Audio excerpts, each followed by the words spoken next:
Pemirsa, sidang pembuktian dugaan korupsi pajak, Kepala Kantor Pelayanan Pajak Pratama Prabu Muli Andi Mujahid ungkap penerimaan duit 122 juta kepada terdakwa Rangga sudah melanggar aturan.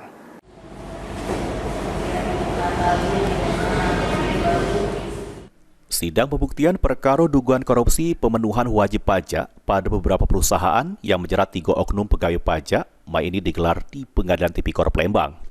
Di hadapan sidang yang diketuai Hakim Mas Riyati, terungkap di persidangan oleh salah sikok saksi, yakni Andi Mujahid selaku Kepala KPP Pratama Prabu Muli, dirinya mengungkap sejumlah kenakalan yang dilakukan ke terdakwa dengan nerima fee oleh salah sikok terdakwa Rangga Predi Ginanjar sebesar 40% dari perusahaan PT Hepa Petroleum Energi sebagai wajib pajak. Berdasar kebukti yang didapat terdakwa Rangga dinilai sudah terbukti melanggar aturan karena menerima sejumlah fee atas pembuatan faktur pajak sebesar 122 juta rupiah dari PT Hepa Petroleum Energi.